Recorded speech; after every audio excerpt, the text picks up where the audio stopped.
I just want to say, like, welcome everyone, and thank you so much for joining us today. This was a very we have waited a lot for this workshop to happen on the topic of our community of practice scaling up citizen science air quality monitoring that Libby started. So we have a very dense and exciting agenda for today. So we will start with a Mentimeter just to get a little bit warming up. And we then have two invited speakers, Christa and Russanne Low. They will bring us their expertise in citizen science and also in how to take it global. And then I will also be talking about one of the projects we do have, and we believe it can really help many of the members of this community of practice. After that, we will have a small questions and answer sessions. Then Libby and Faith will talk to you and get you to what are our objectives, our progress, and next steps in the community of practice.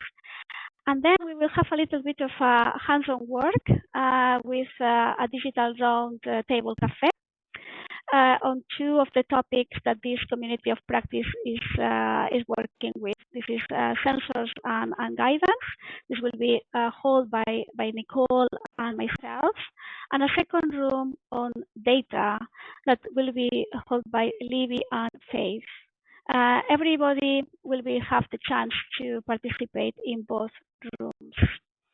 And then we will just have a farewell and closing remarks, and also how we will be using all the information that we've been gathering today and how we will be keep working in this community of practice in the future.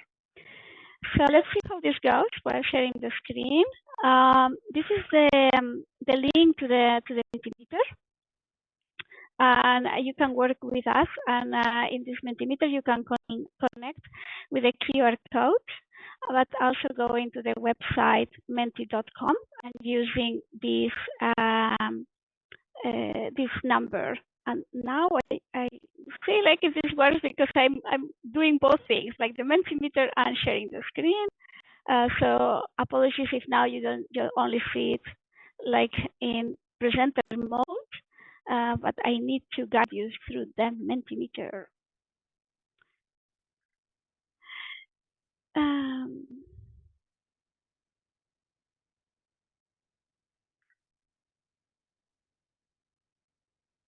You see it now, let's see.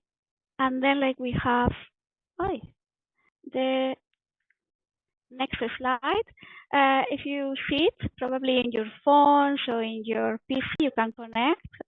And then I'm just waiting a little bit for your answers. Okay, it's working. So what's your role in air quality and citizen science monitoring? Are you a citizen scientist, an interested member of the public, an expert, a practitioner, a policymaker, come from some NGO or technical provider, like you're providing services like sensor databases? Who are you?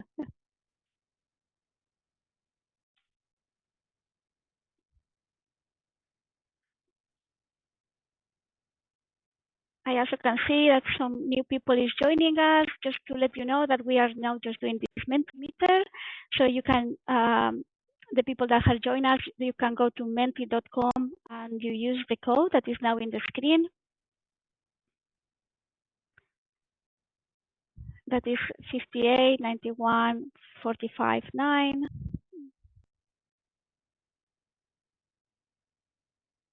Okay. There's some answers are coming. Nicely. I can see like that's nice to see that we have actually like citizen science and interested members of the public. That we are kind of hands on hands with practitioners. That's really good. Very nice to see that we are quite a diverse group today. That's exciting.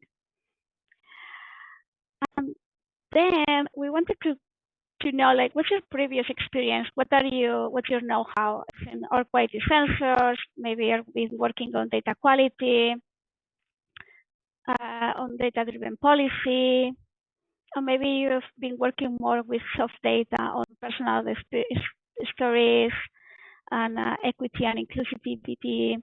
It's a you can select several of them. So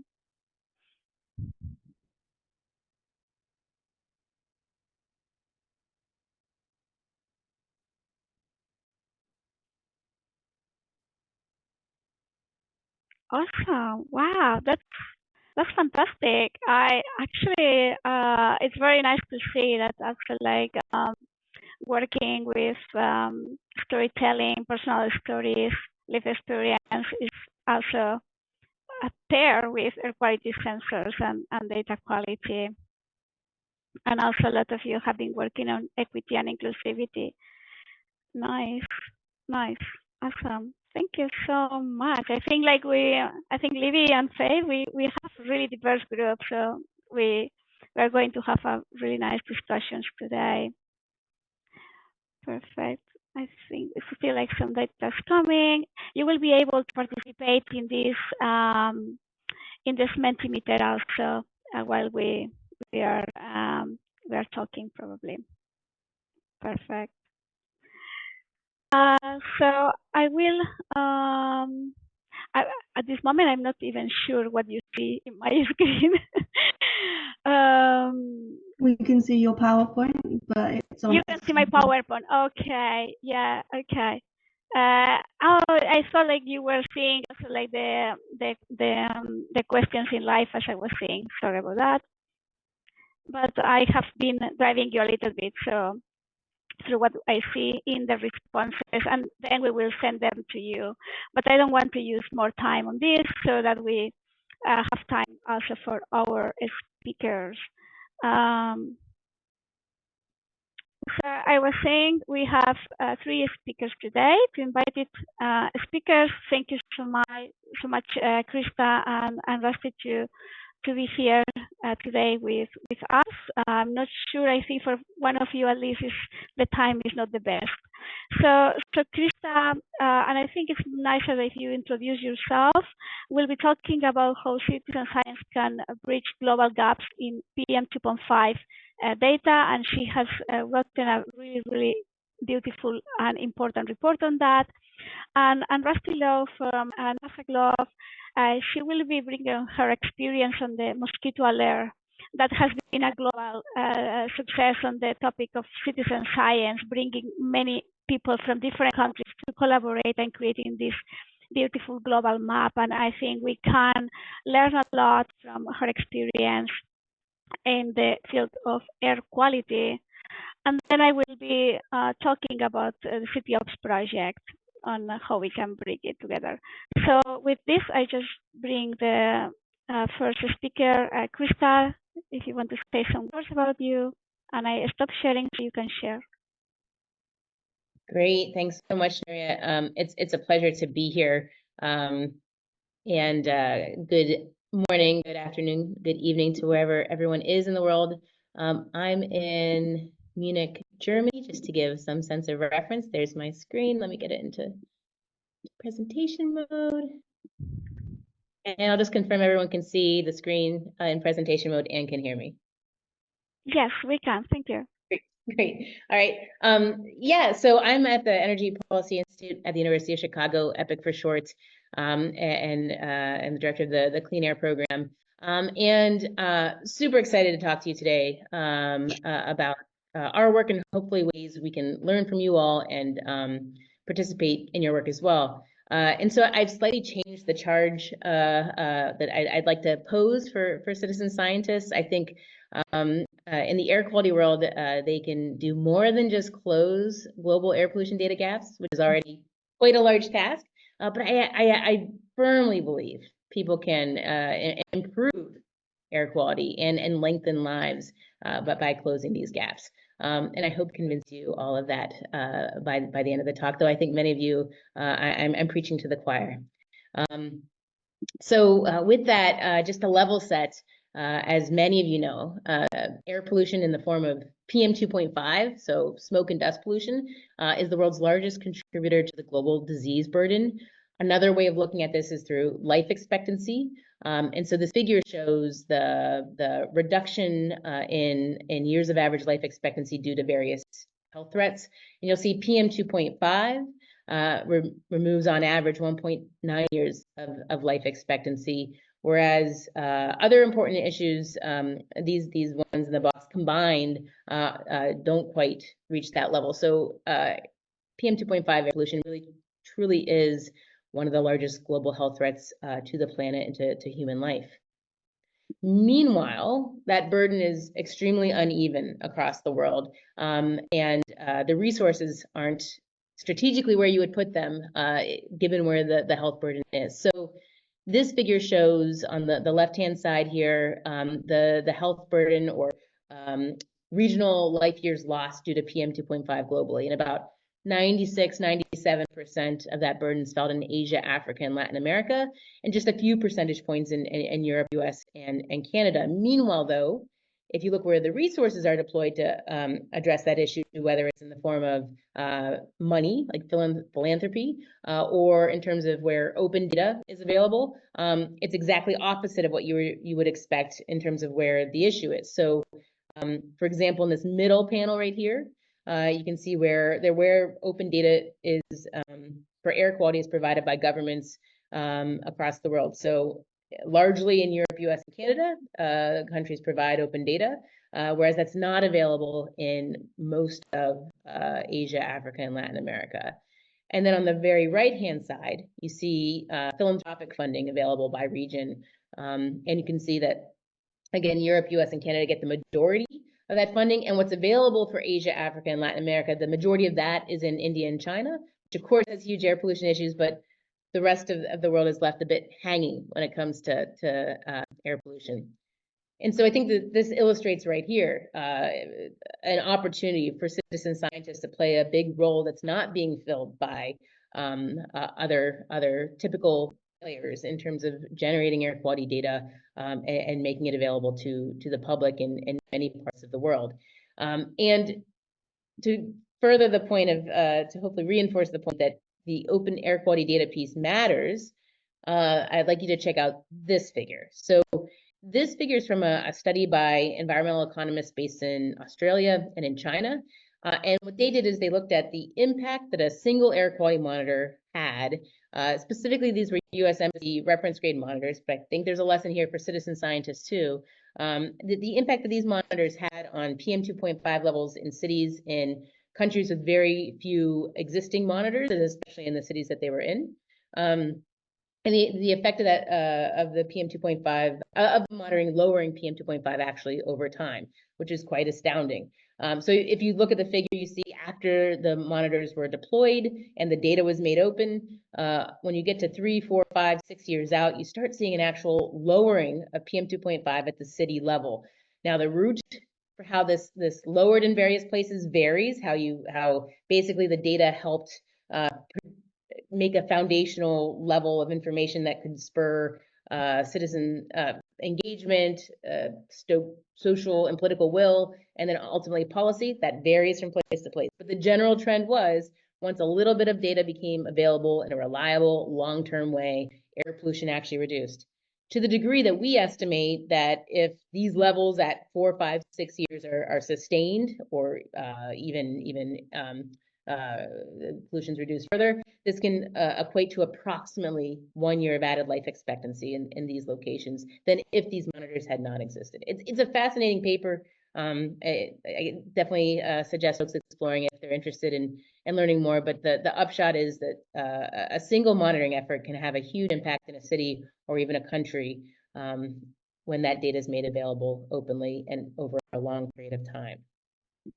And so we were really intrigued by this, and we wanted to understand where would the greatest opportunities be at the country level for a small, sustained air quality monitoring effort done, whether it's by individuals, informal entities, formal entities, nonprofits, governments, where is that opportunity greatest for a small effort to potentially have this outsized impact for closing PM 2.5 data gaps?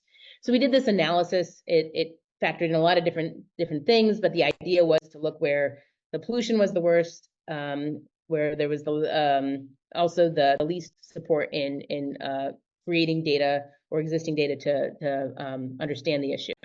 And so this is the figure that resulted from that. You'll see that this mirrors where we said that there was the greatest resource gaps, so largely across Africa and in parts of Latin America and Asia where that highest opportunity is. And all of this is encapsulated in a much more detailed report. I put the link there at the bottom if you wanted to explore more, but that's the shot. And so in doing that report and trying to understand what it would actually take to close those data gaps, we wanted to talk with local actors in a variety of places who were doing this work. So some folks were researchers, people from nonprofits, people from companies, informal entities, certainly citizen scientists and governments, about what the challenges they saw were in filling these data gaps, what the opportunities they saw were, and what they would need resource-wise in order to meet those opportunities. And so we made our best effort to engage folks in data gap places, not in places where there was a lot of infrastructure. And we were able to talk to and survey 77 different folks in various places. And there's a map there of where these local actors were located. We then also, as they were interested, asked folks to join our public registry of folks who are working on PM 2.5 or could be well poised to work on PM 2.5 if they had the resources necessary. And if, by the way, anyone listening would like to join that public registry, there's a QR code. In addition, this is attached to a newsletter we put out monthly, which I'll also mention a little bit at the very end, that provides resources and information for local actors monitoring air quality. So at any rate, we talked to folks on the ground and we learned what it would take to support those folks. And so that all led up to us starting the EPIC Air Quality Fund this past July. And the aim of that fund is to close air quality data gaps and expand access to air quality data for 1 billion people in 50 plus countries by 2030. Specifically, we're funding local actors, again, of a wide variety of stripes who are interested, including citizen scientists, in places with very little or no public air quality data. The idea is that we will also, on top of that, provide technical assistance, amplify the work they're doing, connect it with the international air quality community, and crucially, as you saw in that figure, provide ongoing support. We're in the first year, in the first couple months of our fund, so we're still navigating this, but the idea is we think it's important to provide ongoing support to those groups that we award and are able to successfully generate that data. Because as you saw in that in that research, and I think many of us know from our own experiences, it does take years and years for progress on air pollution to happen. With the awards, we're requiring open access to air quality data so that the work can basically be used in a maximal way for all kinds of applications downstream of the group generating the data. And we also ask awardees to have plans to drive national level impact with that data. So not just generating data for data's sake, but how can this tie into some national level impact that gets at the systemic issues surrounding air pollution in a given place. I won't go into examples here due to time, but happy if there's questions afterwards to share what some of the folks have created and connected their data with that national level impact. And we just closed our first call for applications yesterday. So again, we expect though to be offering this on a year-by-year basis going forward. And so I just wanted to end with a lesson I thought that might be relevant for this community that we've learned in our very, very early days, and also ask you all for your help as you're interested with this. So one thing we've learned in the past few months is that a small group can have a really surprisingly giant impact on data ownership and open data policies of sensing companies. And the way we learn this, to back up, is that for our fund, we require a certain, as I mentioned, open data sharing requirements. And we have this list of like what that means specifically. And we think it's important to explicitly and specifically say what we mean by this, because this can be taken many different ways. But certain license requirements, certain data format, certain granularity of the data, et cetera. And in a proto round of these awards we ran this past spring, we realized that one of the barriers for proposers, for applicants and eventual awardees for figuring out whether they could meet this data requirement was actually the companies they would buy the air quality sensors from. Some of them had really restrictive data ownership policies where the consumer who generates the data doesn't own the data and therefore can't share it in a public place where they may wish. And so this is a real barrier. It was also a barrier for applicants to go figure out the legalese across different companies' platforms and websites, and contact their lawyers to do this. So we decided in the actual round, the full round of the fund that we've just now closed, to do some of that work for folks. So we contacted popular companies and figured out what their policies were, and then linked that in our award application packet, so folks could not have to do that lift. They're still able to use a different sensor as long as they can show that these requirements are met by the sensor company. But again, we wanted to take some of that lift away as much as possible for various groups. And so one interesting and again very surprising thing we found in contacting these groups, these companies, where we basically just asked what their policies were, and we gave some context of this would be so that the potential folks who apply to our fund could use their monitors. We did not advocate for open data or data ownership, but even just asking what their policies were with that context, we found that 30% of companies actually modified their policies to give more data ownership to the consumer and to make their open data policies more conducive to letting consumers do that. And so that was really surprising to us. That wasn't our intent. Or expectation that would happen that fast. And to give some context, we're not a large fund, and any individual company, I think, would not expect from our 10 or 15 awardees that we end up awarding to get a huge sum of money. So I don't know that financial incentive was like what changed folks' minds. I think it was something by simply asking, by simply bringing attention to it, by wanting applicants who are part of this larger air quality ecosystem to be able to go through their company to do this work. And so it strikes me that there's an even larger opportunity for the air quality community to make an impactful statement and influence the air quality sensing ecosystem for the better, both perhaps adjusting existing policies that are still out there that are very restrictive, and also maintain the ecosystem so that show that this is a value that the community has to own their data and to freely share it. And so we set up with several other organizations, some of them represented here on the call, I know, a message from the air quality community that says basically that. It's a very short statement. I have some of the organizations that have signed on, and as I think we were at 70-ish or so individual signatories. But if folks are interested, I'll share this in the Zoom chat. We'd love for you to check it out, and if you're in agreement with it or supportive of it, we would love for you to sign on and share with your network. And with that, I'll end and just say, bring us back to this figure, and again emphasize there is such an opportunity for citizen scientists in places lacking data to have a real impact on human health across the world.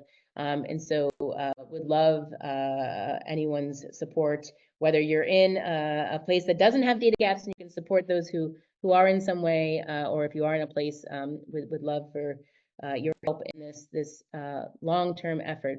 So with that, thank you. Thanks to Open Philanthropy for the funding to help create this fund. And also, if anyone's interested in joining our AirWatch newsletter, where we provide resources and funding opportunities we see, and other information for citizen scientists and other local actors working on this issue, please do join. I'll share that in the chat too. So thank you very much.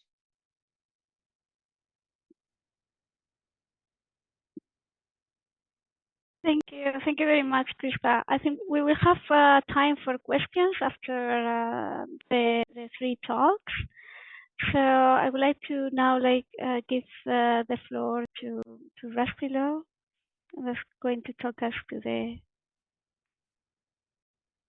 global mosquito alert. Thank you. Yeah. Let's see. Here we are. Okay, can people see the slides okay? Yes, that's perfect. Thank you. Great. Thank you very much for having me. And I also wanted to thank Christa. That was such an amazing talk, and I learned very, very much from the last presentation. This is a little bit different because I'm not speaking directly about air quality, but instead talking about an established program that has the potential to support the directions that we hope to go for in this community practice. And by this, I'm talking about the GLOBE program. And many people do have had some experience with the GLOBE program. And but basically, it is one of the longest running citizen science programs that we have that engages worldwide. We have 127 countries that are contributing data. The program started out as a environmental science research and education program, primarily in schools. It had that flavor for quite a long time. In 2015, the GLOBE program expanded to support participation by the public, people of all ages, and so this is where we are today. A couple of things that the GLOBE program has done that is pertinent to our discussion here is that it has always maintained an open database since it started more than 30 years ago, well, almost 30 years ago. The second thing is that because the objective was to make the research and the data available to as equitably as possible, it has been committed to the use of inexpensive sensors and protocols. Okay, so that's just a little bit about the GLOBE program before I move on. Okay, so we have the GLOBE program is, funded by NASA, and it has quite a few opportunities for collecting data. The focus is Earth system science, so there's atmosphere, lithosphere, biosphere, and hydrosphere protocols that can be done. I just put two of these here to show you the kinds of data that have been collected worldwide by the GLOBE program in the atmosphere and water areas. You'll see here that we do not have an air quality protocol. And what's exciting participating in this community practice here is that in spring 2025, we are going to be convening a workshop to identify the sensors that we want to use in the GLOBE program and also identify the protocols that we will be using. And so I think that through GLOBE's participation in this community of practice, we're going to learn from you as well as hoping to also contribute. Okay, so that was the little bit about the GLOBE program. But one of the things that we bring to this discussion about air quality is that we have this broad network in many countries around the world, and we have country coordinators that that actually work with schools and also citizen scientists to get the word out there to provide the equipment that is necessary. And so this network is something that can be talking to in the morning is kind of hard for me, so I don't sound as smart as I might otherwise be. But this can be actually operationalized and utilized for the greater good. And the greater good was so clearly displayed in the talk last time that in just a few years you can actually increase life quality and life length. So that is really incredible. Okay, so now I'm going to talk about the citizen science piece of this. Well, GLOBE has looking at sort of the hierarchy of what a citizen science or community science programs are. It has always been a citizen science type program. However, it has always been organized through schools, which is a little bit different. But in 2015, we began with the development of a mobile citizen science app. We call it Globe Observer. True to form with our interest in Earth system science, we have 4 of the spheres of the Earth system here: clouds, mosquitoes, land cover, and trees.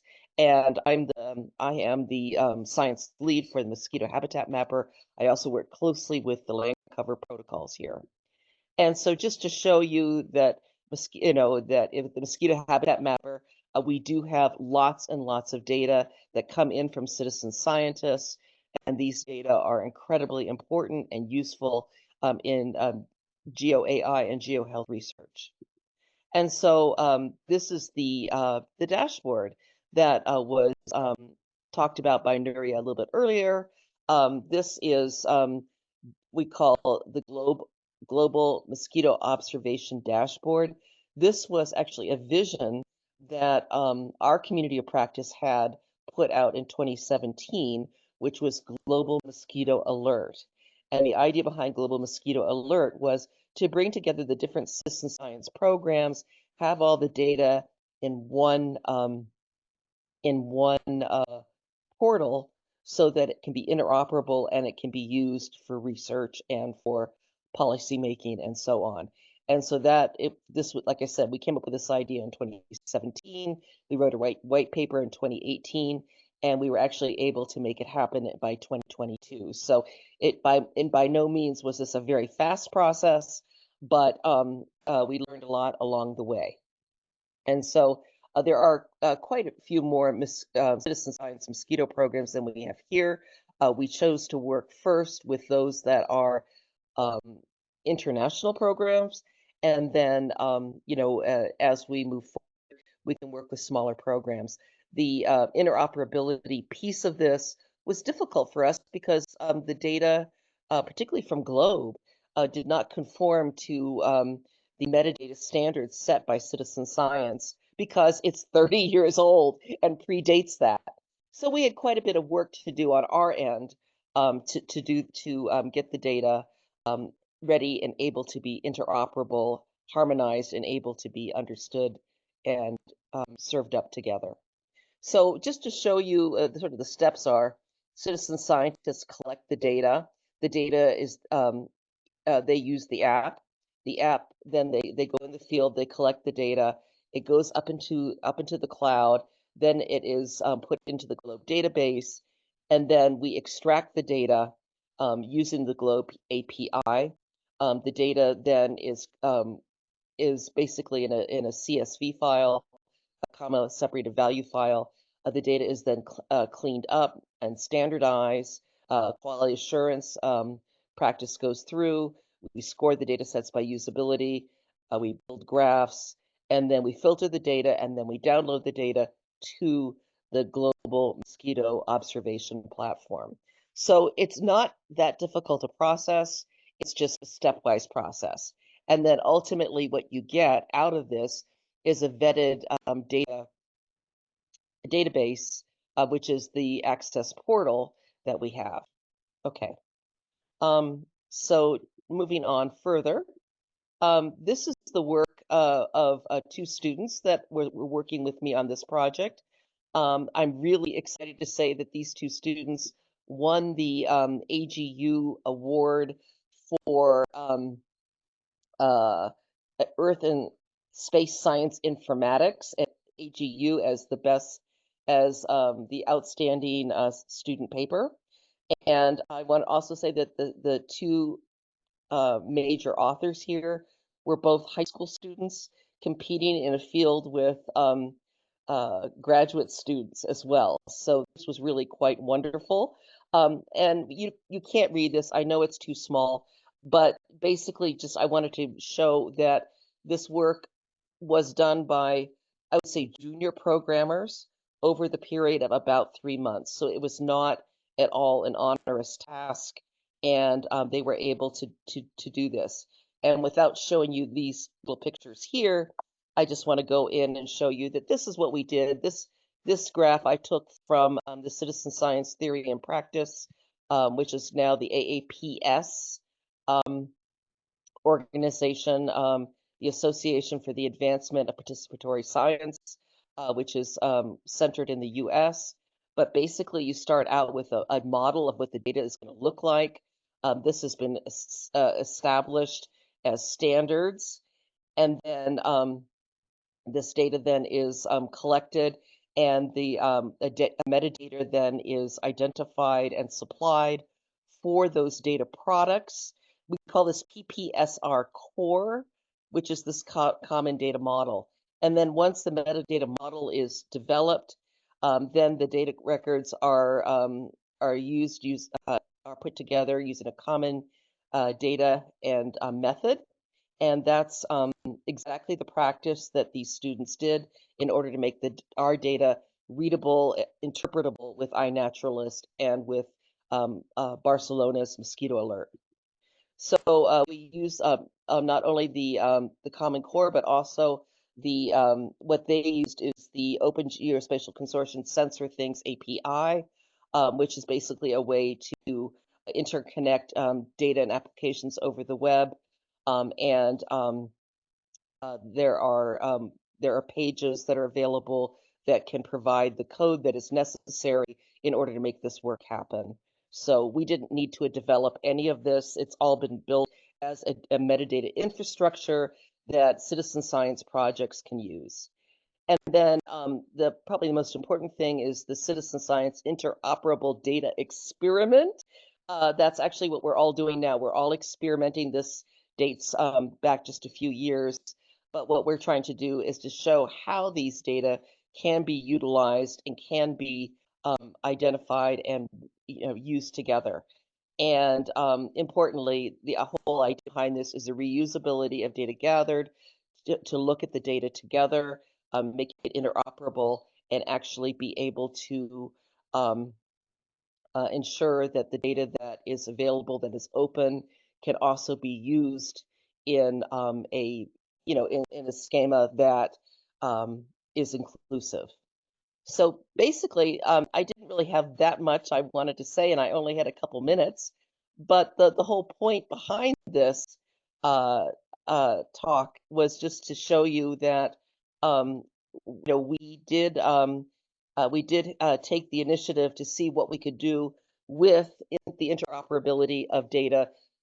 Data sets were developed in very different ways with very different structures, and this is essentially a demonstration project that demonstrates that this could conceivably be done with basically any sets of data that come. For instance, if you have different PM 2.5 projects that are found in Africa and Europe and Australia and globe, that as you know, if we start working now and work together, it will be very easy to make it interoperable.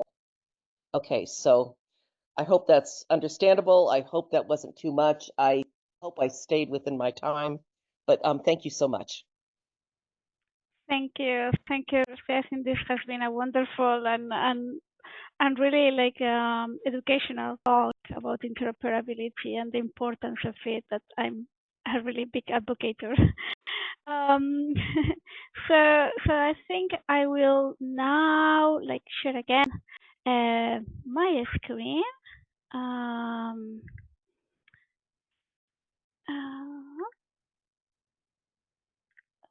So yes, I'll be able now to see my screen.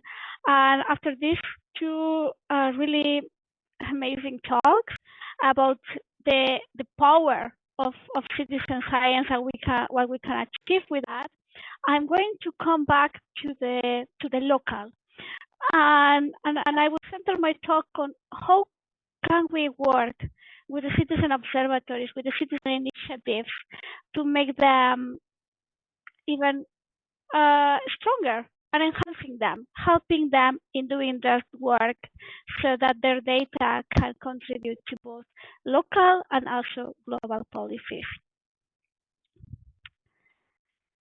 So the challenge that we wanted to address with this European project is that we know already there is challenges in the urban landscape, like climate change, air pollution, water pollution.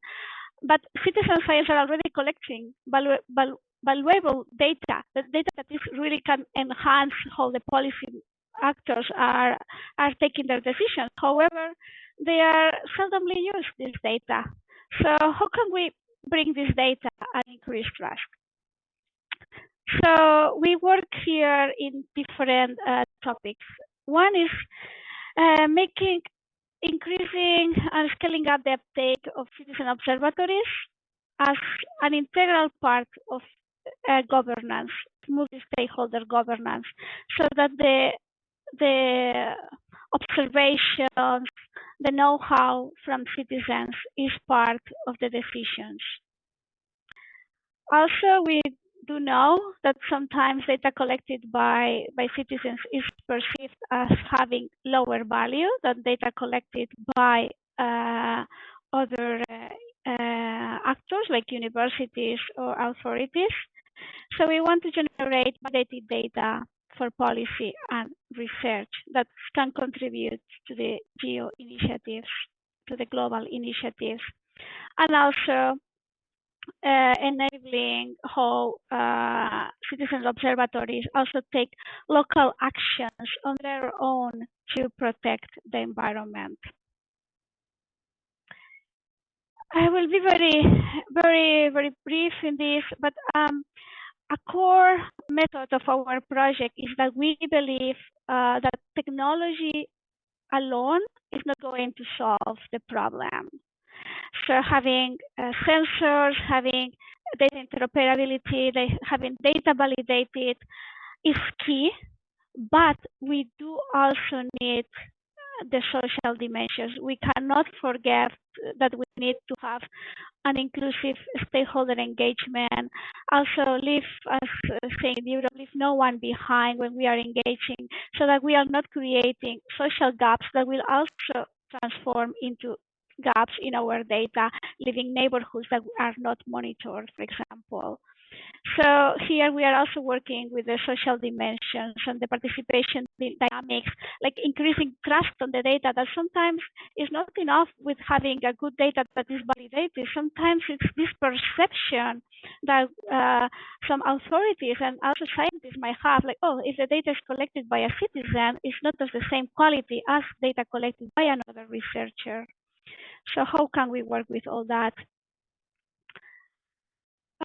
In our project, we are working in 3 phases. So in the first phase, we were working directly with citizens observatories that have already a big experience in working with citizen data. And now we are opening to the second phase, where we work with what we call alliance cases that are demonstrating this methodology that we have developed with the front runners and helping us to understand if this works and if we can give them tools that they can use on their own, like to enhance their observatories. And it's the end of the project. We aim to work with 85 cities and different observatories in those cities. So briefly, I will take you to the toolkits that we are developing, so that we can see also how this can help other citizens observatories, other stakeholders, or the practitioners that not necessarily are in Europe, because up to now this project is very European centric. So the first toolkit is the Leave No One Behind. And this main focus in making the participation of our initiative more diverse and inclusive. So how can we reach to people that is not usually joining our citizen science initiatives? Also, like the multi-level governance toolkit, this is addressing the natural conflicts that happen when you bring different stakeholders that have different upbringings, maybe different roles or different views on the topic, and also strengthening this cooperation, and at the end is building this trust so that we can work together and make things happen. Then we have the citizen-led actions, also on how organize and deliver a citizen-led action. Also, this works very much how we can work with artists, for example, to make these actions to make them more spread and also reach to people that maybe are not in the beginning interested in environmental protection. And the using low-cost sensors toolkit, it aims to reduce the barriers in the use of sensor technologies. So how to help people to understand protocols on data collection, how to help them to understand and analyze the data they are collecting, and also how to bring this data, making it more interoperable, and what is the difference between open data or closed and proprietary data. We are also bringing some tools on the table that are open and people can reuse them. One is the sensors for environmental monitoring. Here also, as Christa said, we also advocate for using of open software and open hardware, so people can modify these sensors and adjusting them at their own convenience, and the data and the sensor itself, the hardware, is open. Also bringing tools on data accessibility and interoperability to make the data, the vocabularies, and this brings a lot of the work of also how to make the data more interoperable, and also the API so that the data can be visualized in different places.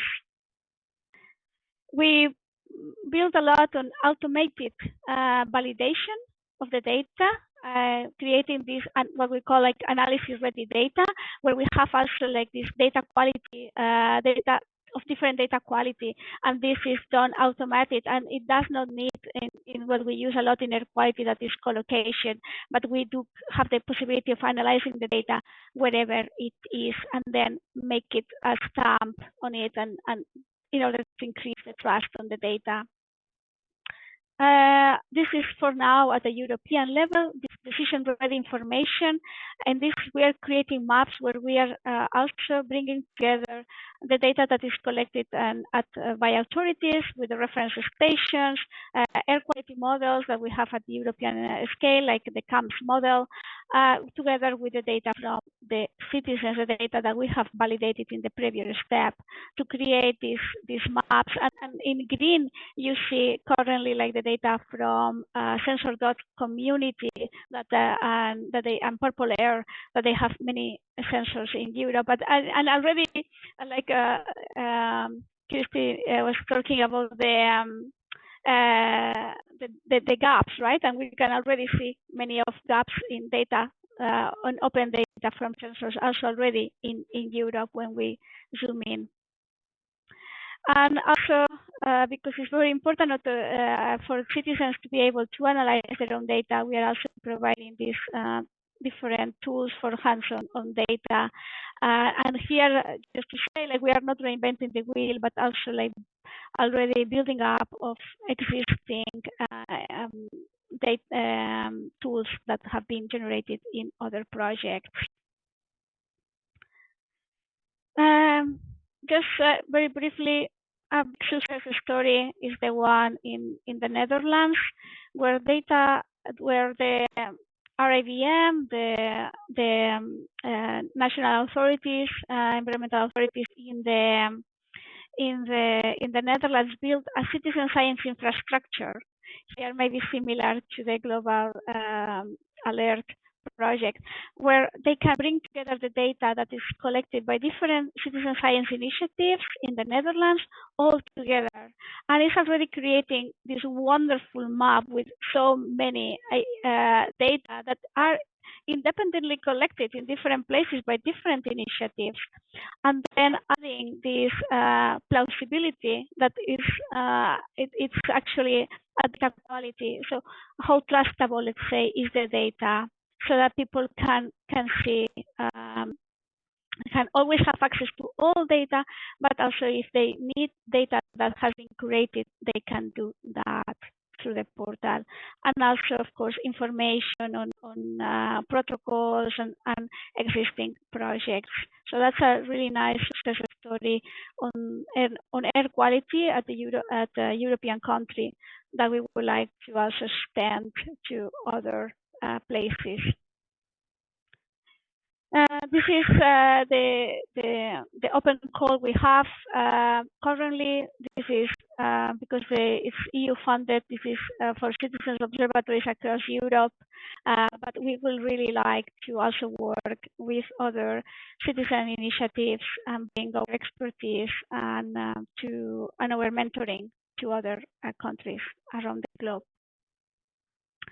So here I just was making some ideas for collaboration, that making the toolkit inclusive to the particular conditions of citizen science initiatives, the global south, and also in other countries in the global north, because as I said, this is really European centric.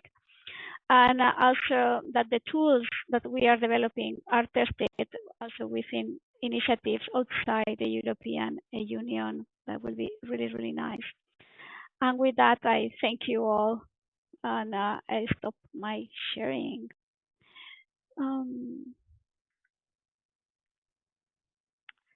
So I think we are still like a little bit within the time. That's great. And I would like to open then for questions to Christa and Rusty, and of course, if you have some for myself, you can also ask me. Thank you. So the floor is open. You can speak, or you can also write it in the chat if you prefer. And actually, I have one, Nuria, to you, if I can start. So I'm Achim Haug from AirQuality. We're doing open source hardware air quality monitors. We are based in Thailand, so we are right in the global south. So what I understand, your CitiOBS project is very European-centric, what you said, and you would like to extend it. Do you actually have the funding to extend that? Like, is that actually possible within your framework? That you can actually go that way, because what we see is that I believe the implementation of citizen science, for example, in Asia is very, very different than in Europe or in the US. So I don't think it works just to transplant this thing into Thailand and make it work. So can you share some ideas there how that would work? Thank you. Yeah, that's very good, and that's exactly like, because what we are doing is creating like a citizen science knowledge portal where we are bringing together different tools and toolkits, some developed by us, some developed by others, putting them together so people have a place where they can ask questions and receive answers and grab knowledge, right? But now a lot of it has been built in Europe, right? And we want people in other countries to test it. This is because like what we are trying to our hypothesis, or our goal more than hypothesis, is that we don't want to be always mentoring. We don't want that, like practitioners are always need to be there with the citizens observatories, but they by themselves can have a place where they can look for information, right, and start and building their own thingies.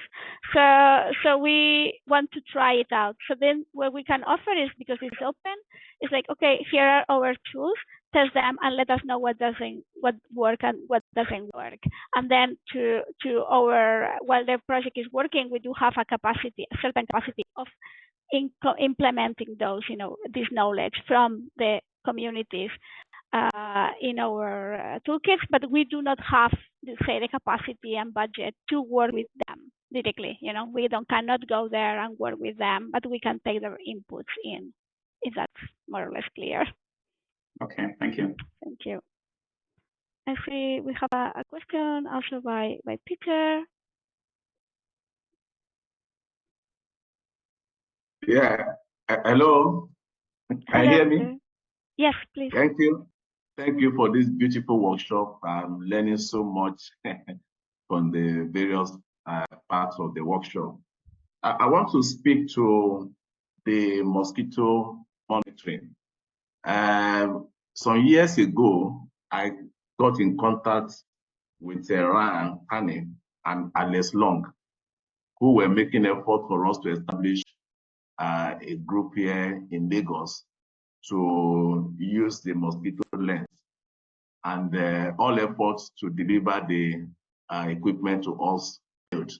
So I was just wondering, because mosquito is a big issue here, in Africa and Lagos in particular. So I was wondering if there's any support, because at that time we had already mobilized the poor and densely populated communities where I do a lot of my research in the slums and informal settlement, and we're looking forward to receiving this equipment, but we couldn't make any headway. So that's just my question. Thank you for having me.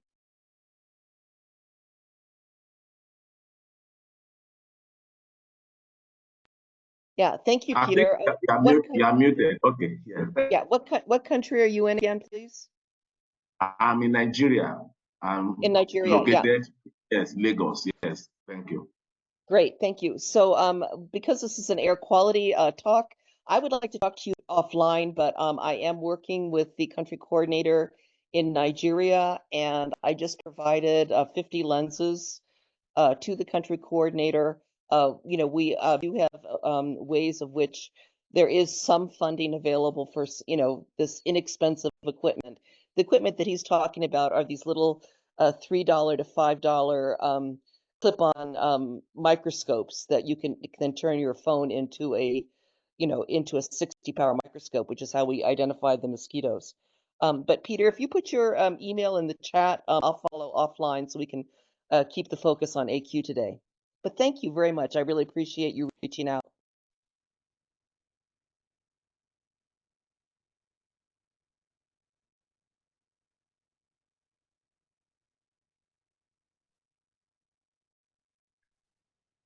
Okay, I can see if there's any question more in the chat.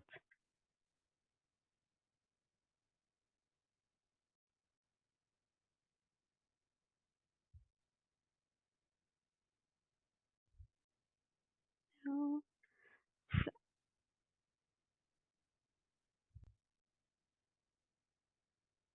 Is there any more questions? No, doesn't seem.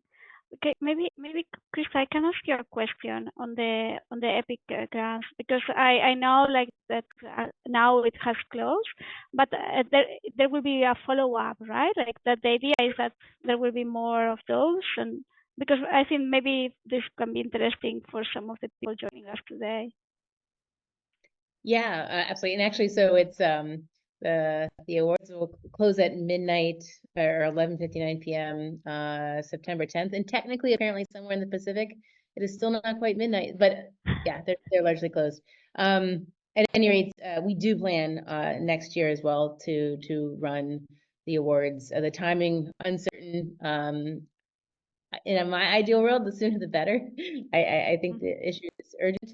And again, like even for whoever we fund, the intent, as long as the conditions of the award are being met, is to re-up that funding. And just to speak briefly for folks, I didn't mention the size of the awards or anything. So right now they're 18-month awards, where the idea is that for 12 months of those 18 months, data is being generated and shared in a fully open manner, though I will say there's a lot of flexibility around that, understanding that many of these projects will be the first of their kind in their country. I've deployed monitors in a data scarce place before in Mongolia. At the time, that was very data scarce. So I know the challenges. And for the award amount, in our discussions with local actors, we heard 50 to 100K for this for about a year is what USD is considered a reasonable amount to support that work. And so that's roughly what the range of our awards has been. Initially, it's 50 to 75K.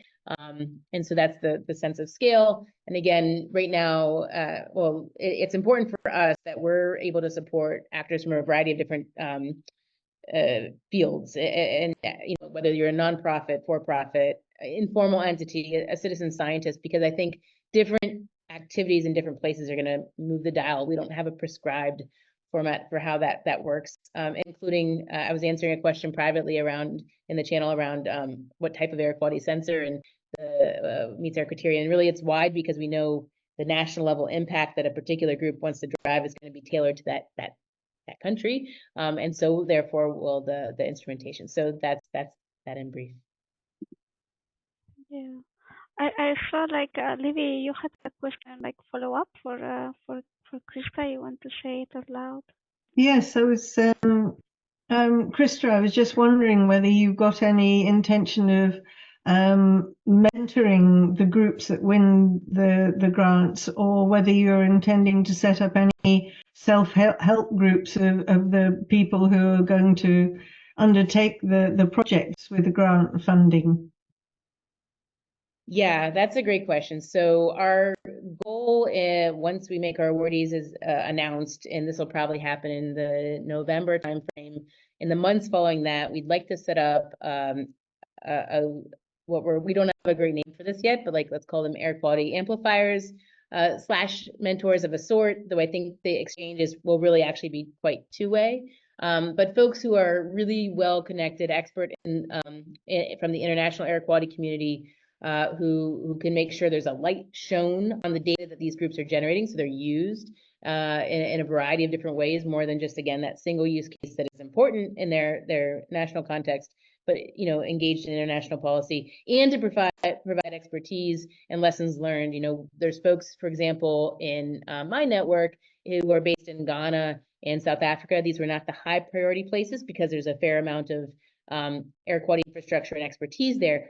We'd love for folks like that to get involved, to share, this is what didn't work for us, this is what worked for us. And so we think that's going to be really key to figure out that piece in order to make sure the awardees are set up as much as possible for success.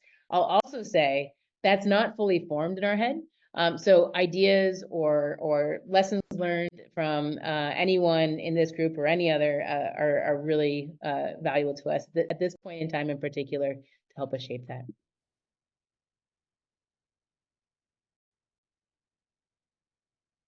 Thank you. Yeah, I was just going to say maybe the COP could support that kind of work.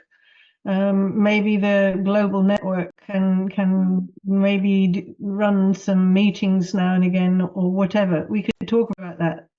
That's something that we'd really be interested in doing, because we do have expertise within the group in terms of, as Nuria's already said, the social aspects of it, not just the technical aspects of it. So let's talk about it. Yeah.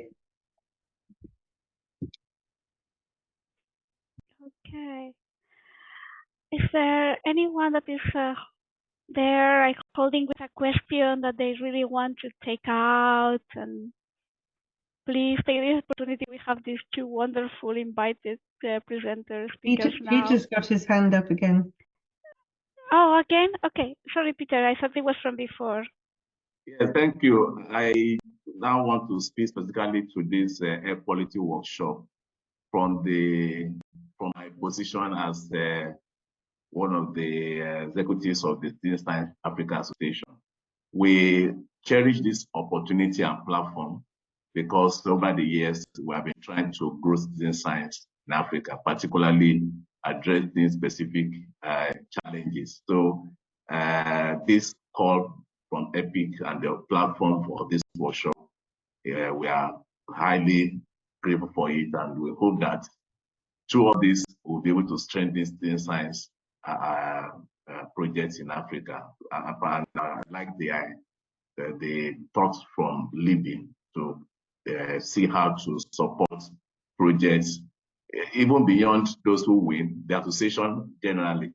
Some of these organizations that are presented today, if they can identify opportunities where they can build our capacity in Africa to do citizen science, it will be great. Let me report that just this week, a project in Ghana who was reported is Springer Nature won the best paper award, and that was using citizen science for the first time globally to report on SDG 14.11.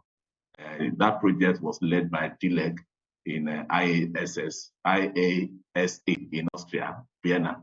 So we want a lot of such initiative to help us here in Africa to be able to do citizen science that is scalable and that has global impact. That effort in Ghana has been, endorsed by World Bank, by UNEP. It has now become a global best practice. Thank you. Yeah. Thanks for sharing that, Peter. That's very good work. Anyone else would like to share something? Otherwise, then I will give the voice to Libby and Faith to tell us a little bit more about the COP. Okay, I'll share the screen, my screen, if that's okay, because we changed the slides a bit. So Yes, please do that. I'll try it again. I don't know if it'll work, but we'll see.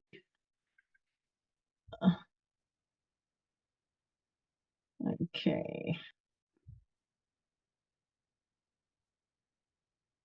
It's not quite doing what we thought, but anyway, we'll work on this. Can you see the main slide, everybody? Yeah. Yes, we can. Good. Well, I'm Libby Hepburn, and I'd like to introduce you to Faith Nangila, who's our new coordinator for the community of practice. And we'll just talk a bit about where we came from and what we're hoping for. And this scaling up air quality project for citizen science has come from the Citizen Science Global Partnership, which is the peak body for the citizen science associations around the world. And we were invited to set up the global partnership by the United Nations, who said they needed one organization to talk to. And it's a global hub, and we do high-level advocacy for community and citizen science. And our priorities are to scale up community contributions. But we're going to be doing that by networking and sharing resources to support less resourced and less developed countries. And when we started, which is just a year ago, we sent out a questionnaire and we got a really interesting response from 67 people from all over the world. And we got some really interesting information from that.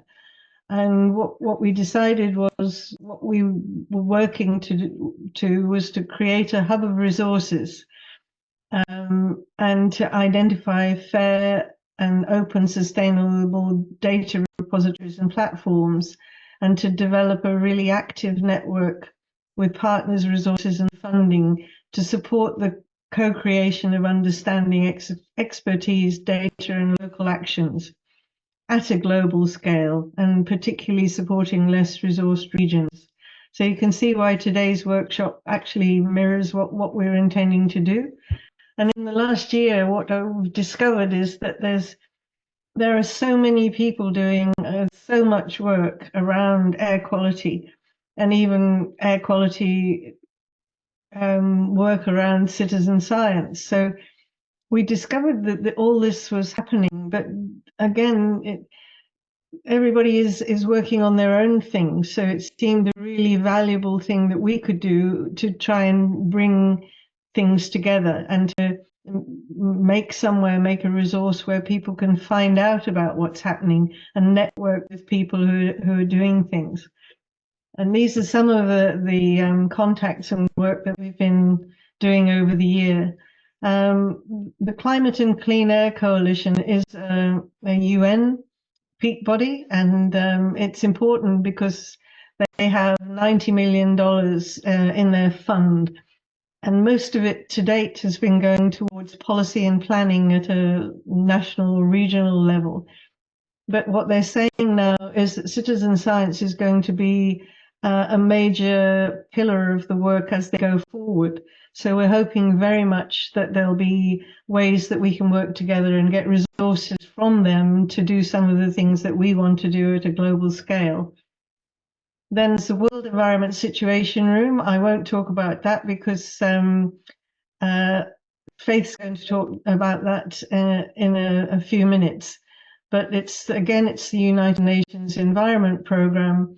They've asked us to take over the Citizen Science Portal, and they've asked this community of practice to take over the management of the air quality part of that portal. So it's important.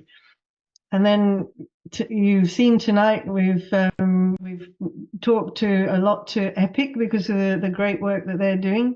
We're delighted to talk to the European Citizen Science Air Quality Working Group, and Nuria came on board as co-chair to this group from that, and Hester has helped us a lot too.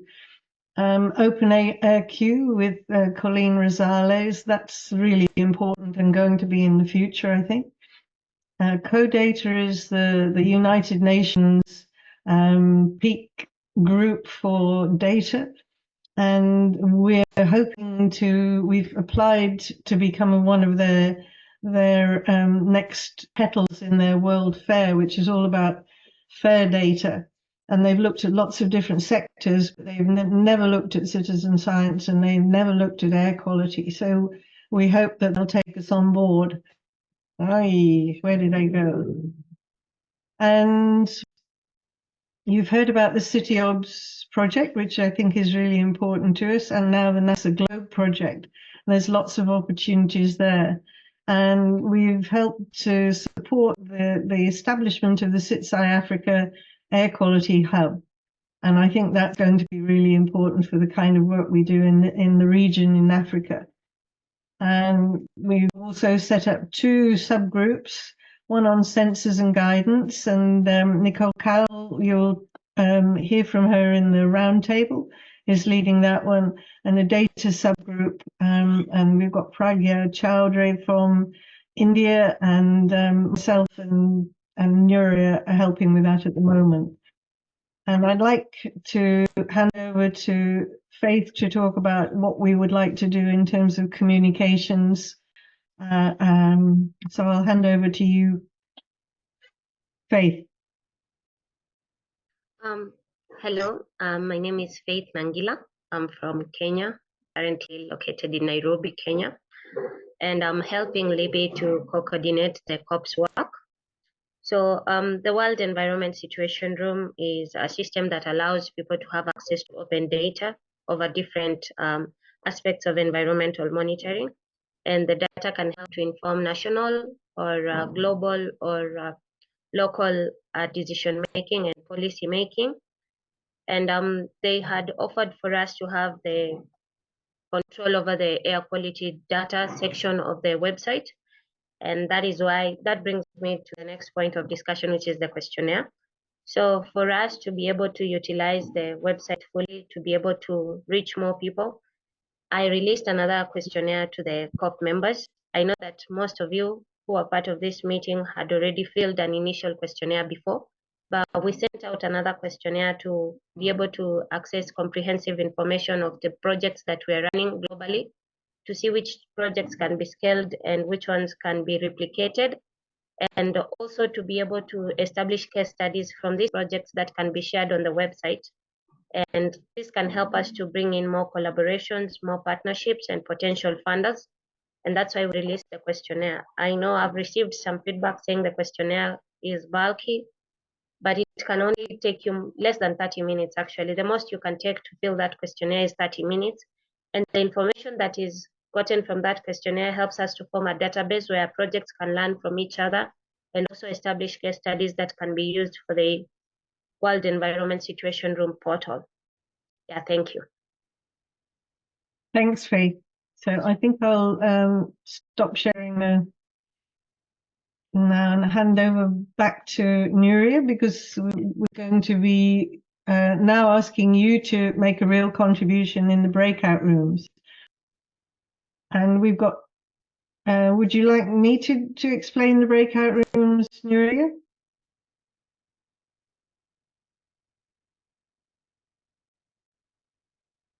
Muted. You and Nicole can explain. Do you want me to share the presentation, like with the breakout rooms? Can do that. So now we are going to have these two breakout rooms, and that Nicole and Libby can explain you about. Sorry, man, with me. Yes. So maybe Nicole, would you like to explain the first one, or maybe Libby, you want to explain about the protocol? How are we going to do the breakout rooms? Okay, it's very simple because I know very little about breakout rooms, but we've managed to set up two breakout rooms, and we're going to separate the group into two, and we're going to have 20 minutes in each room, and then we're going to swap the questions. So you stay where you are, and the hosts will move, but you'll be talking about sensors and guidance with Nicole and Nuria, and you'll be talking about data with myself, Faith, and Pragya. And you're automatically assigned, I hope. So I hope this should work. And Perfect. I think it's worked. So would you like maybe take just 1 minute, Nicole, to explain what's going to happen in the sensors, and then So hi everyone, I'm Nicole. I'm co-chairing the Sensors and Guidance group, and in this group we're looking at developing some kind of resource or repository for citizen science groups who are looking to work with small sensors potentially for the first time. So this resource is all about promoting best practice, highlighting the questions that you might need to think about when establishing monitoring for air quality and when planning monitoring specifically with air quality sensors. So we're talking about not regulatory monitoring here, but low-cost sensors. And in this session, we're going to be trying to establish what kind of questions we need to be answering with this guidance. Do the answers to these questions already exist? So thinking about the form that this guidance should take. Should it be a good new guidance document, or should it be a guidance document that points people instead towards existing information that's already out there? So it should be kind of more of a repository format. So that's what we'll be working through in that breakout group.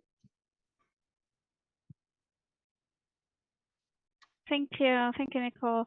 And then Libby, yes. or Faith or Pragya, would you? No, to the breakout topic 2 on data. Okay, so the second topic is data. We know how important this is, and we really would like your input into how we should be approaching this. And it was interesting from what Christa was talking about in terms of open and fair data. So one of the questions is all around what position the COP should take on that. And then there's another question on how we can make citizen science data more accessible. And we've seen two examples of platforms where that happens. But will that work for under-resourced communities or regions? And then how can we use the integration of citizen science data with official data sets so that they do take it on board? And then the last one is what do you think are the main challenges in standardizing data collected through citizen science, and how can they be addressed? Should we work on gathering existing air quality data standards, developing simple guidelines for practitioners, or are there other ways that we should be working with this? So those are the two breakout rooms, and I'll now try and open the two rooms, and we hope half of you will be in one and half of you will be in the other.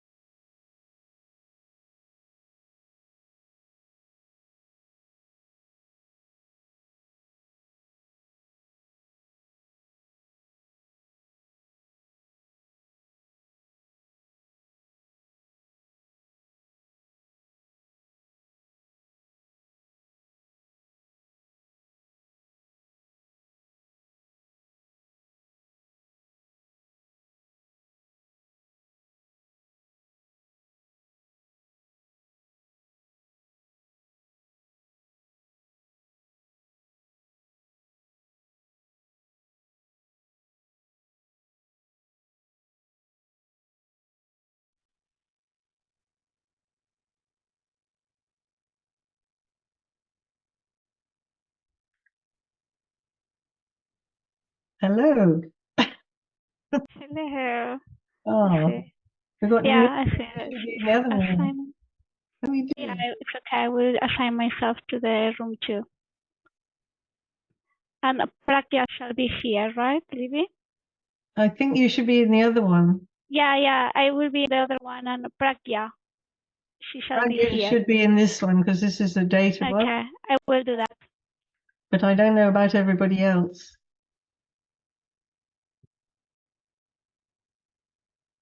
I do apologize, ladies and gentlemen. It's not very good, but I am new to this kind of technology.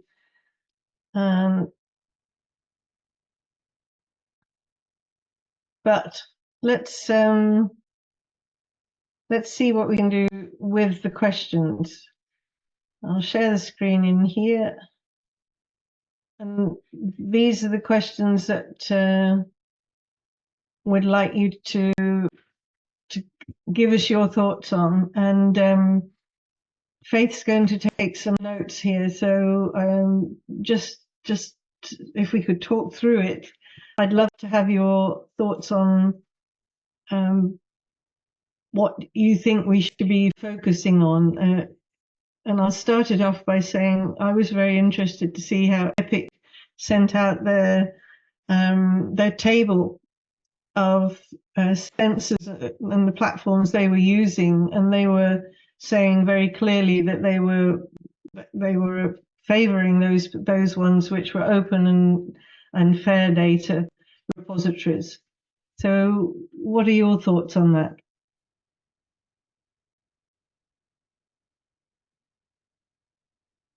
Hakeem, you must have some thoughts on that one. Yeah, I have.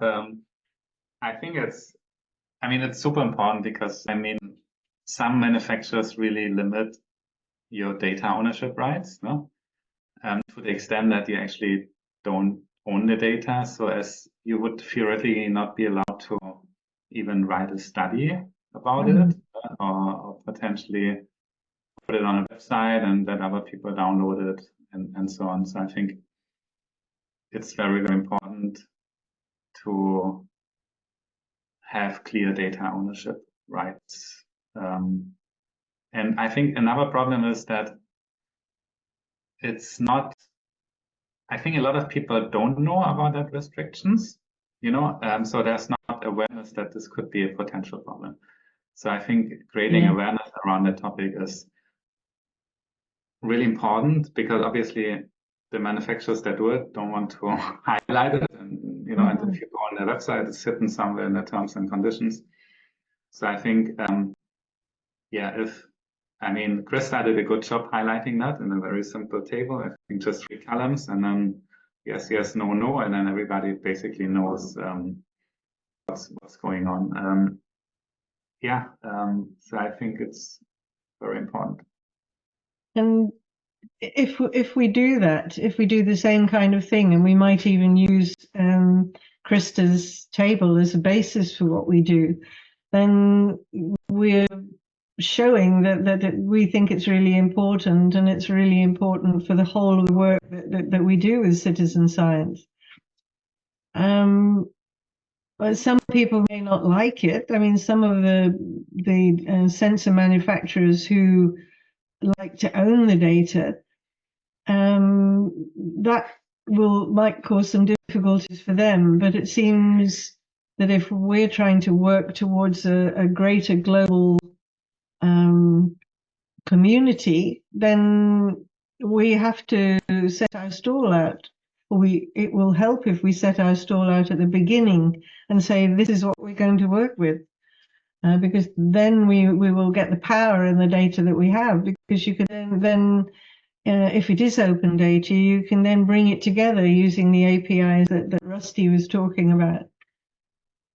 Yeah, maybe if I can add maybe one more thought there. I think if you look at the very nature of citizen science, having data in some proprietary system and not allowing the citizens to actually own the data is totally against that philosophy. So I would maybe go from that direction and say, hey, this is not compatible with citizen science, and I think there's a lot of reason to make that statement very bold.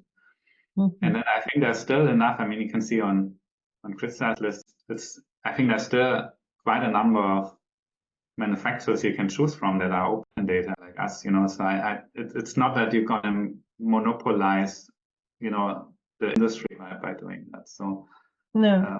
yeah, I don't see a problem there. Oh, well, that's good to get your thoughts. So, Sibe, would you like to say something on this?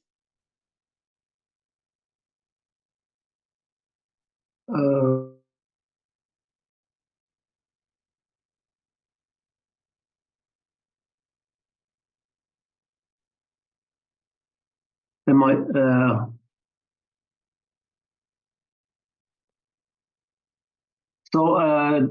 Can you hear me? Yes, I can. Yes, we can hear you. Well, it's a complicated system. So in our experience, it's all shared data, but then you have to do a quality check. And so you have to process the data. So the original data would be the citizen sciences, but after processing, it may be different. And also, you want to exclude any discussion on the processing that's being done. I think the what they talked about with I think it was Rusty that was talking about it. They used the citizen science what they call the PPRS core, which is a standard guidelines as to how to work with metadata.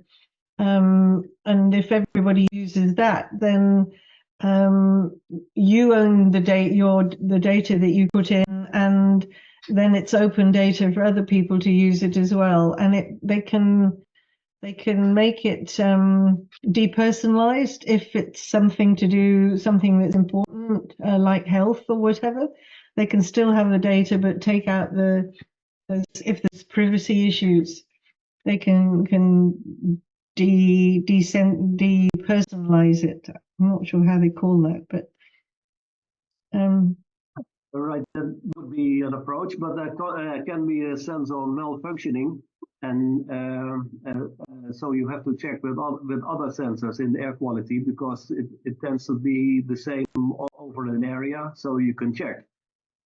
yes, that's one of the things that we're finding as we learn more about it, is that the idea of having a what do you call it, Akim? It's a high-level sensor or a high-level array. Then we call hyperlocal networks. Yeah, and then having lots of low-cost sensors is a good way of working to do that, so that you can calibrate the low-cost sensors from one of the higher arrays, but they have a lot more maintenance and requirement. It costs a lot more to look after them than the lower cost ones. So it's an interesting issue, but that's more of a practical issue than a data issue, I think.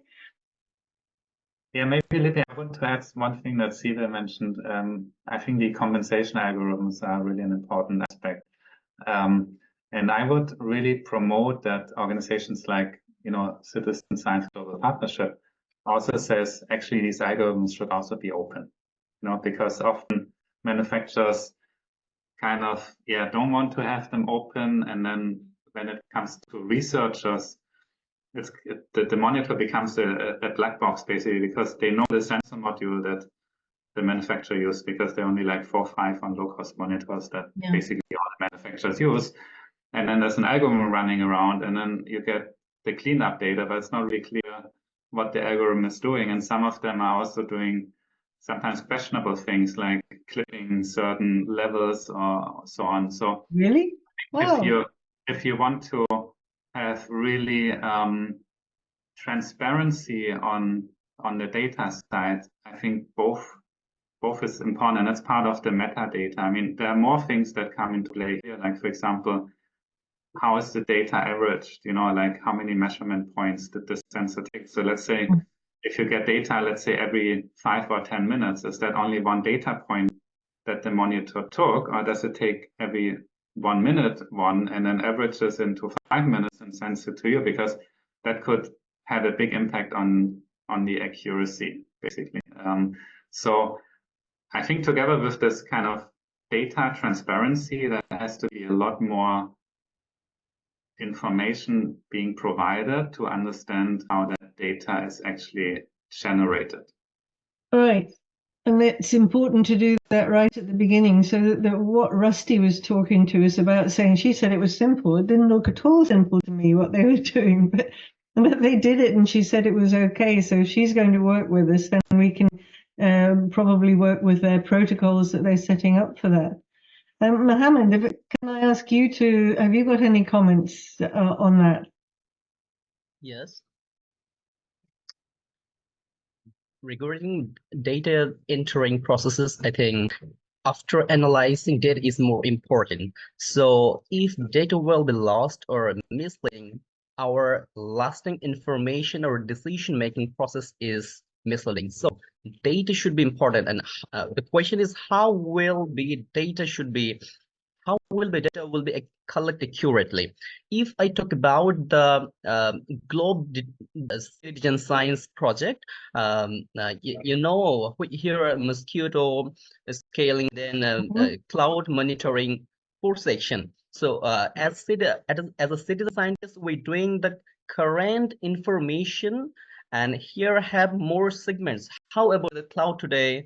Foggy have control or not control? So there are so many sections. Accurate section one have to choose, and this information and practical data, which is regional and practical, is sent to the satellite after another satellite seen after the sending. Those have the matching accurately whether our data are match or not. So I think air quality monitoring and data monitoring process is important when we think about the sensor, whether our sensor is workable accurately or not. So I think we have to make a guideline for how the sensor will be work. Is it working in sense or another sense? So if I create a guideline to the manufacturer, then they make census accordingly, and we collect data according our own thoughts, and those data going to the decision making well, and we can reduce or we can work for which we want to do. So I think data should be more important to reaching the end of decision. Yeah. Thank you. That's great. So let's talk about accessibility. Or would you like to take one of the other questions? The integration of citizen science data with official data sets.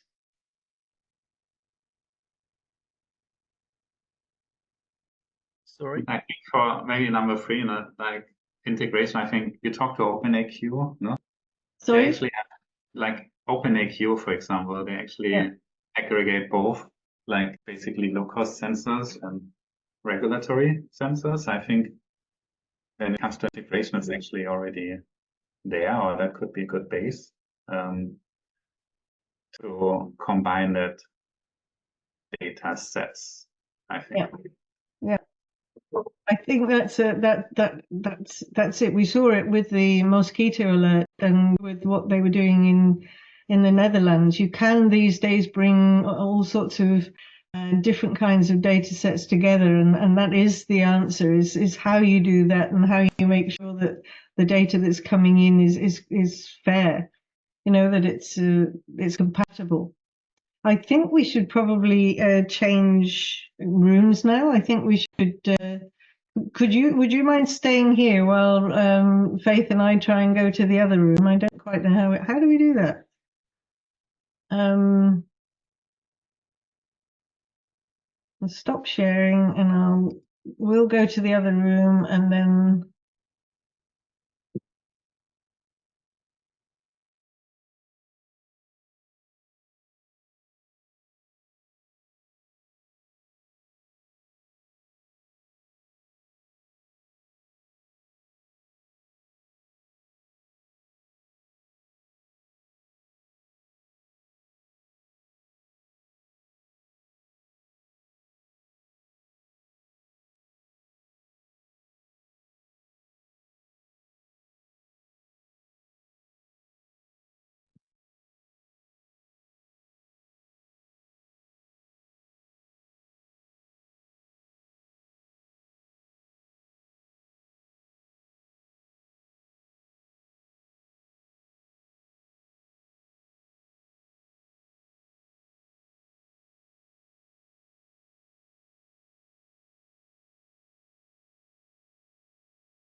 Hello.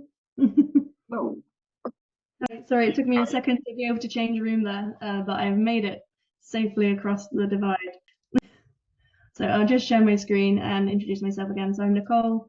I'm a postdoc at Imperial College London. I have a background in air quality monitoring, but specifically using local sensors. I've built my own, I've used commercial ones, deployed them in various settings, and I'm leading the sensor subgroup of the CSGP. And what this subgroup is thinking about is if you were new to using sensors, if you were a citizen scientist looking at establishing your own air quality network, what kind of guidance or resource could we offer to help someone at the very beginning of that process?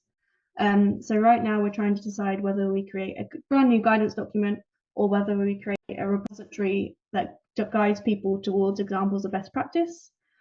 And today I just wanted to get some insights from different people. I appreciate everyone's kind of from different backgrounds on what kind of things they think should be covered in this guidance document and what kind of format or existing documents they know exist that might help guide us in developing this.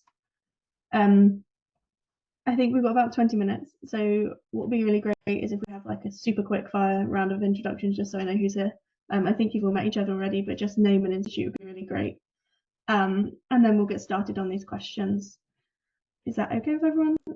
So I'm Nicole, Imperial College, got a Chim, is that right? Yeah, so I'm the founder of AirQuality. We do open source hardware monitors. Keep it very short. Secretly asking to introduce yourself because I read about who you are before, so it's quite nice to put a face to the name. Hi. Okay, Mohammed. Hello. Yeah. Yes, I'm hearing. Yeah, okay, and you're in Bangladesh, is that correct? Yes, I'm from Bangladesh. And are you a citizen scientist or do you work with a science institute?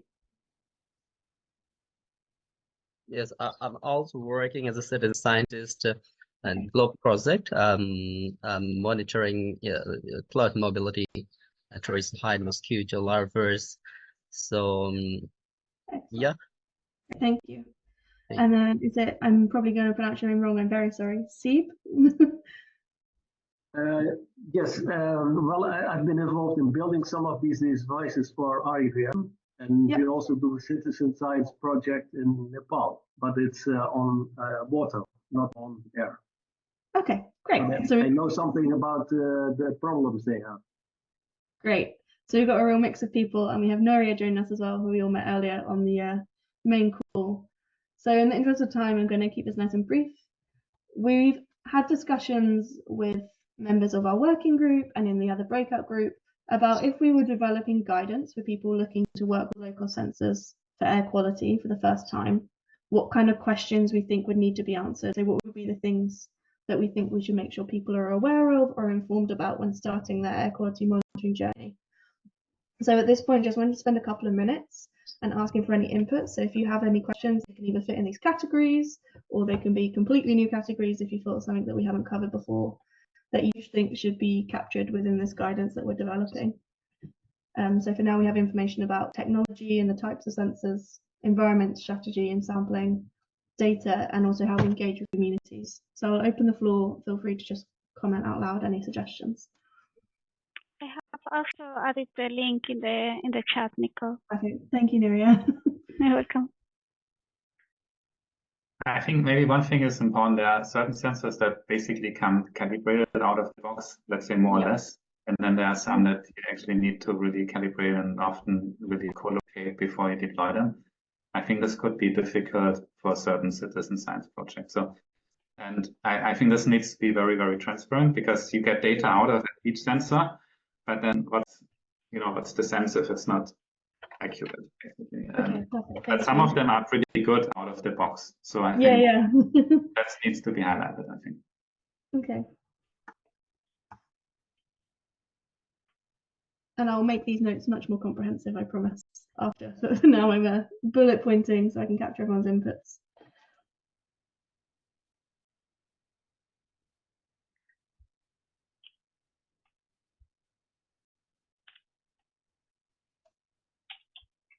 So I can mention some experience from Nepal, maybe.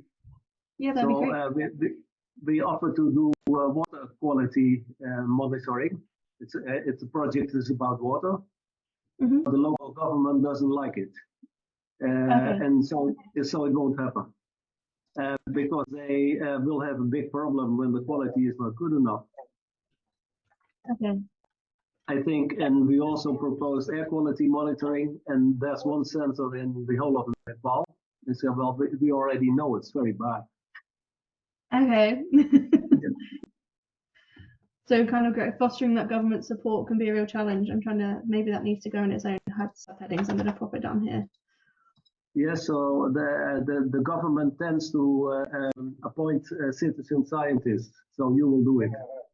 Okay. It's not, well, there are some students who do it, but normally it will be appointed by the government. And the experience I've had as well, UK very different to Nepal. Even when we have the data, getting the government to engage with it or believe it when it comes from a citizen science background can be a real challenge as well. Right. So we say there's data there, but they decide that it's not of good enough quality, or it's from a local sensor, not a regulatory monitoring site, so we're not interested. We can't trust it. Right. So that's some of the challenges we've had. Can any section here under environment sample strategy? Yeah. About air quality is if we talk about the range 50 to 100 or 100 to 150. If we talk about Bangladesh in Dhaka, which is the very disgusting city, because in their year is today in 11 September it is the 10th most dangerous cities. So if I talk about the sensitive people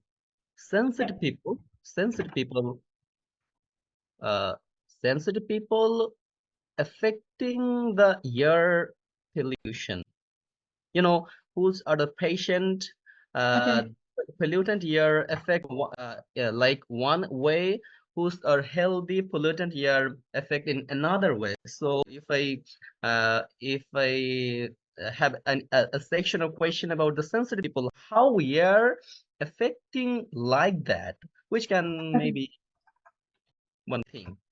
So ensuring that the communities who are particularly sensitive to the air pollution are getting data. Yeah. Yeah. Actually.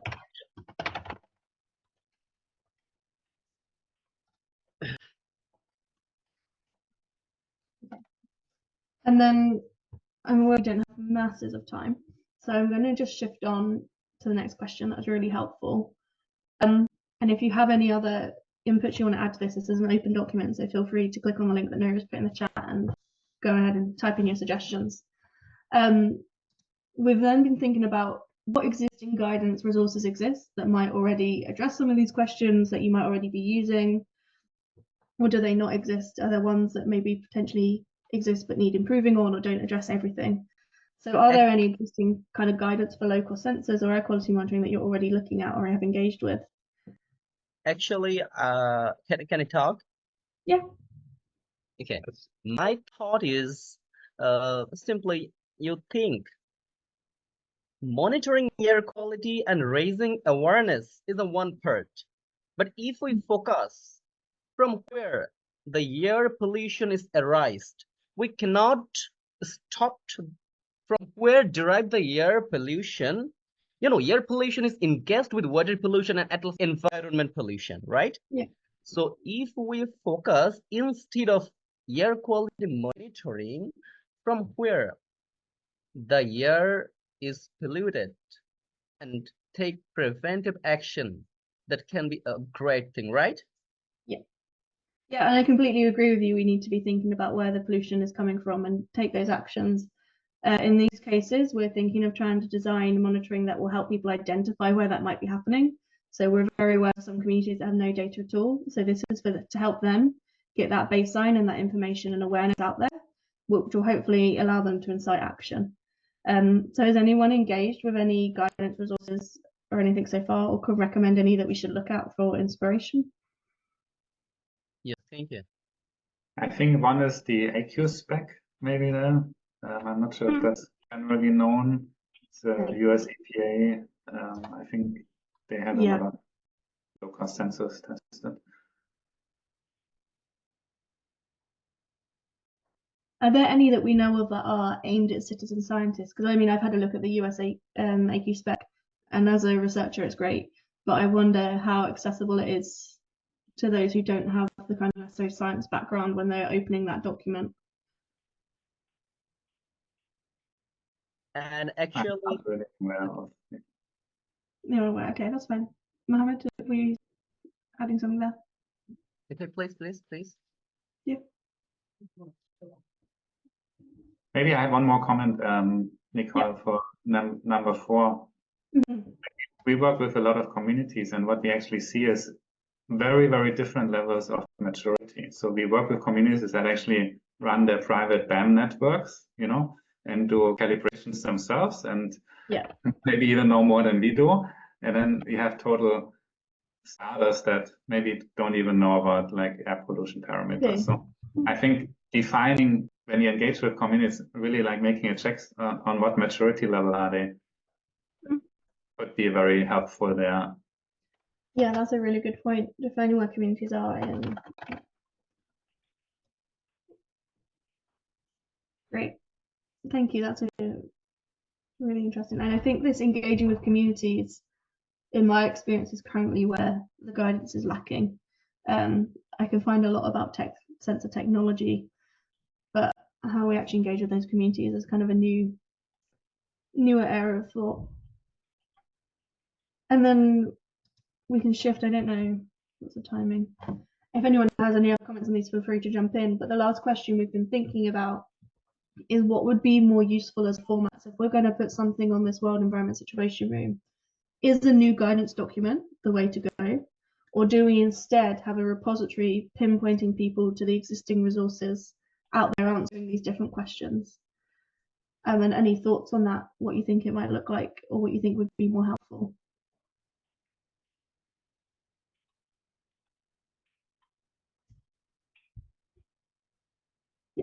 Well put, Nuria, not inventing the wheel. I mean, I think that the difficult part for me is like, I think it depends on the citizen science group. I could imagine the same what we just talked on the community, they could be on very, very different levels, Yeah. So I'm not sure if a one size fits all would work there, I was wondering whether Yeah, it'd be like I don't know, like it's Yeah. just think it's tricky, and then you need to maintain that repository. I think that's a big part because sensor technology changes and Yeah. So data the blah, blah, repository so, wasn't necessarily being a repository of sensor technology, but more being a repository of guidance. So where there's already people who have worked with this and they've published their experience, we then share their experiences. But that would still need a Yeah. scientific dated. maybe one idea could be like also highlighting groups that do it, so that people can see, okay, there's one maybe in a neighboring country doing similar stuff, and call them up, and then maybe more creating a network between. Yeah, that is more organic, right? Like, because that's always the problem. It's too much top down, and we cannot be updating that all the time, right? It needs, at some point, it needs to belong to others. And I think that will link really nicely into the survey that Libby and Faith were talking about earlier in the session that they've sent out. That's where they're trying to collect that information of who's doing what where. So if we can, and I know Alan Wyra, which is a group at IGAC, have a similar, not a similar survey, but a survey going out trying to gain information on where people are monitoring. So we might be able to see if we can share results between. This meeting is being recorded.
Okay.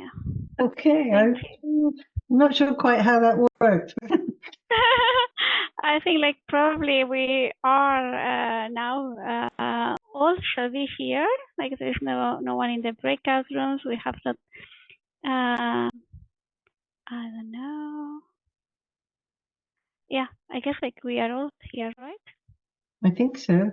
I think so too. Okay. I'm also not very familiar with them.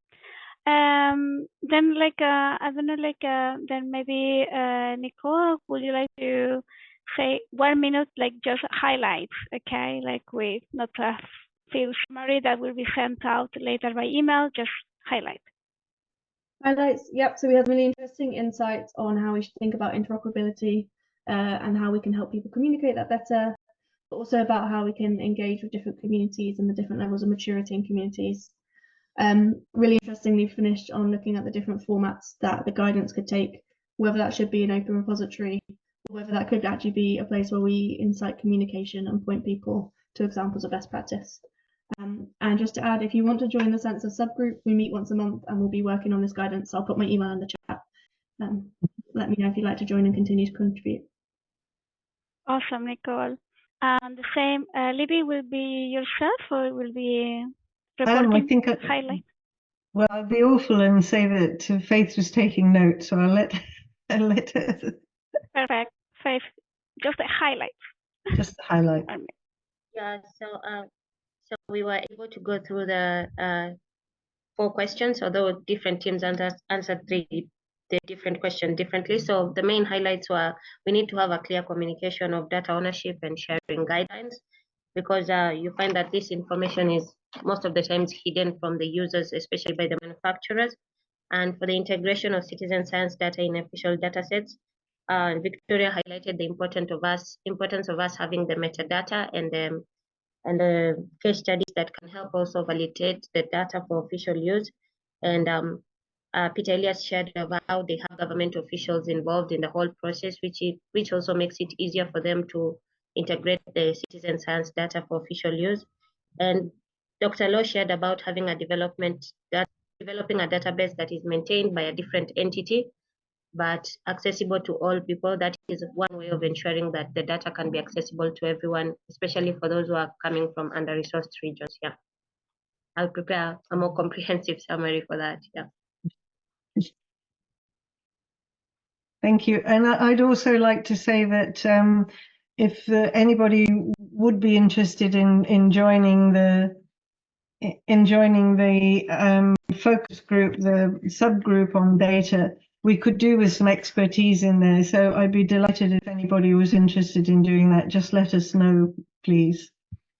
Thank you. Okay. Thank you. And I think then we are reaching the very end of the meeting today. Supposed to finish at 12. So maybe we want to have some words, maybe from you, Libby or Faith, and what's next. Faith, I'll let you talk about that, and I'll finish up at the end.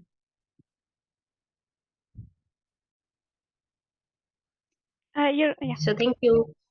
Yeah, thank you all for your participation and the contributions that you have made. At least now we have a few focus areas and priorities that we can push forward to. Moving ahead, we will be working on preparing a comprehensive report of the workshop and all the outcomes that we have shared by the different breakout room sessions that we've had. And we'll also share that out with you. I had already shared an update of the COP's progress and updates through a not so newsletter format that I believe all of you had an access to go through it. And the same method will be used to share the outcomes of the workshop today. We're also working on building a social media platform. I believe that that will be very important for the COP, because I believe right now the information is within the COP. We are just sharing information within ourselves. The workshops are reaching the people who are already on our mailing list, but we also need to be able to put our informations, the impact stories, the work we are doing out there. So we need to leverage the power of social media, Twitter, LinkedIn, Instagram, so that we can bring on board even more young people to take up the work that we're already doing, and also to have other communities that are already maybe doing projects but were not there for the first call to also apply and share their case studies with us. And I think that will be the way forward. So I will just encourage all of us to continue being active, continue being engaged, respond to the emails, please, and just join the work group so that we can ensure that this work actually brings the benefit and the outcomes that we are hoping it will bring to the communities that we are working with. Yeah, thank you. Thank you. Thank you, Faith. Libby, would you like to say the farewell for this meeting? Yes, thank you very much, everybody. It's been really interesting and really some heavyweight input into what we're doing. I think we're on the cusp of really making something important happen. And I've put in the link to joining the community of practice if you're not already members. And I would encourage you to be active so that we can actually get more done. And just thank you very much for coming this morning, whatever time of day it is with you. And Rusty, particular thanks to you at 3 o'clock in the morning. That's above and beyond the call of duty, but we're delighted to have you with us. Thank you. Thank you, everybody. Thank you. Bye-bye now. Bye. Thank you. Bye-bye. Thank you, Okay. everyone. Bye. Bye. Bye.